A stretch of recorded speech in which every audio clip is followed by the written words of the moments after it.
तो वो आदमी तो आदमी में बन सके। जब आदमी के अपना पर आक्रमण भेले लूट रहल से, लेकिन अपन सुरक्षा करे के लिए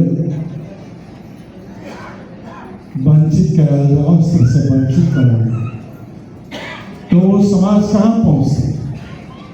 सबसे नीचे। आज का युग में नहीं, महाभारत के काल में और रामायण काल में भी दर्शावे गए। वाल्मीकि के रामायण में एक कथा से शंभुक शूद्र रहे, लेकिन वो गुरु के आश्रम में सब सफाई के काम करे, तेज दिमाग के आदमी सब सफाई काम करे तो वेद और संस्कृत के मंत्र उच्चारण करे, व्याख्या करे सीख। और वो सीख गला के बाद में वो जे छे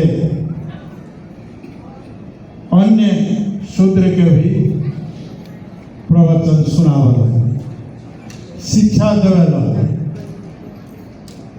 जिनका नाम है शंभु। शूद्र होकर शिक्षा प्राप्त करके, शूद्र होकर शिक्षा कर, जगरा मर्यादा पुरुषोत्तम कहे, वो जाकर उनकर हत्या कर, हत्या खातिर कर कि वो शूद्र। महाभारत में देखे गए यज्ञ के बल एकलव्य बहुत बड़ा महारथी रहे, जे अपन अभ्यास से शस्त्र चलावे लेल सीखल, लेकिन जे मुंह से जन्मल रहे द्रोणाचार्य जी, उनका अंगूठा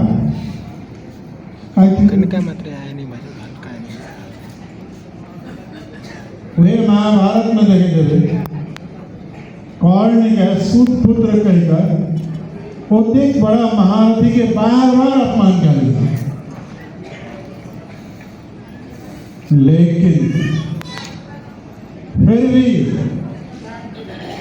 धरती के जतेक भी तरक्की संसार में देखे, जतेक भी प्रगति भेले, वो सारा के निर्माण करता दलित। जय मंदिर में पूजा करे ले जाए से वंचित करे से ओकर निर्माण करवाला किस, जैसे खेती हुई से अन्न उत्पादन हुई से वो हल के निर्माण करवाला की। आए स्टील के बर्तन आवा लगे, शीशा के, पहले तो मिट्टी के बर्तन है, तो ओकर निर्माण करवाला की, कपड़ा के निर्माण करवाला की, सारा चीज के निर्माण करवाला धरती पर शुरुआत से रहे, तो फिर शूद्र। ते द्वारा शूद्र या ब्राह्मण, वैश्य, क्षत्रिय ई बटनाएं अन्याय और गलत। आदमी सब सम्मान है, बराबर है, और सबके सम्मान मर्यादा भी बराबर है। अधिकार के लिए भारत में और नेपाल में भी आवाज है। भारत में ज्योतिबा फुले और उनका पत्नी शिक्षा के प्रचार, और वो पहली बार दलित शब्द के प्रयोग उनका तरफ से, और दलित ओकरा कहल गए जे न्याय से वंचित, शिक्षा से वंचित रहे, जकरा सामाजिक जीवन प्रणाली से काट कर रखल गई, जिनका अछूत मानल गए शूद्र के ओकरा हमारा दलित का शुभकामना और ये अधिवेशन सब स्पष्ट नीति निर्माण होते, नेतृत्व के चयन होते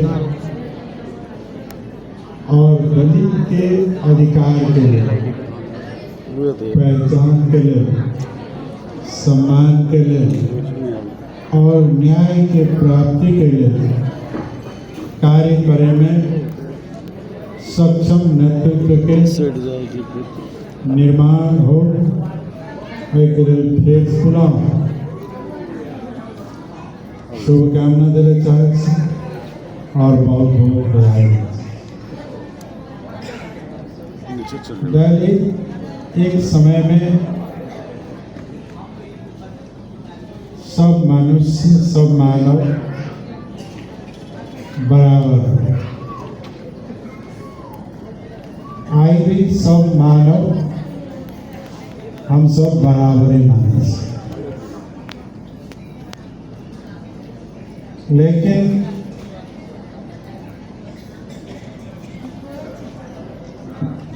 करीब करीब 1500 ईसा पूर्व के आसपास में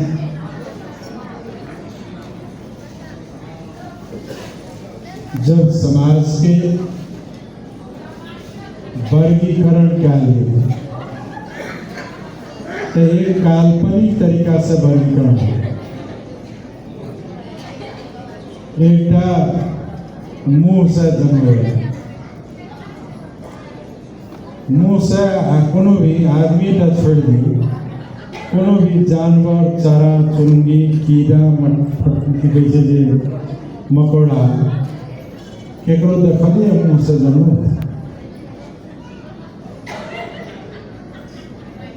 लेकिन मुंह से जन्म वाला, ब्रह्मा जी के मुंह से जन्म वाला सबसे बड़ा, जन्मते सबसे बड़ा। दोसर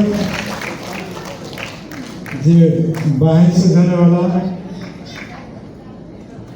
वो क्षत्रिय, और जान से जाने वाला वैश्य और पैर से जाने वाला शूद्र कहेगा। एक मानव के विभाजन कहकर, मानव के विभाजित कहकर ओकरा कमजोर करा के लिए ई कहल गए कि पैर से जन्म ने आदमी मुंह से जन्मे, आदमी तक नहीं, जानवरों को चिड़िया सब भी ने पैर से जन्मे, ने जंगा से जन्मे, ने बाएं से जन्मे। सबके जन्म, सब मानव के जन्म एक एक तरह से होइ छै, वो माय के गर्भ से ही जन्मे छै, बाकी जगह से नहीं। ई भ्रम फैला कर जे मेहनत करे वाला है,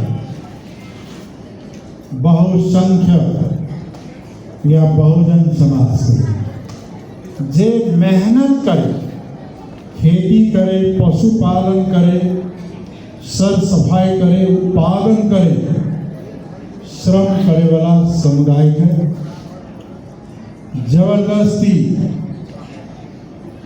शूद्र कहा गया शुरू। और जब राजनीति, सत्ता और शक्ति उच्च वर्ग और उच्च जाति के हाथ में ये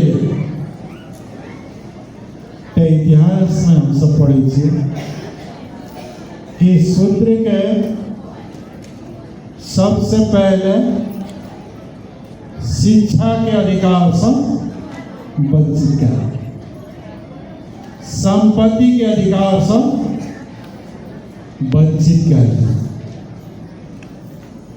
और अपन सुरक्षा करे के अधिकार से भी वंचित कर। जब आदमी के शिक्षा से वंचित कल जाए, ज्ञान से वंचित करल जाए, तो वही समाज के विकास भर सकते, आगे बढ़ सकते।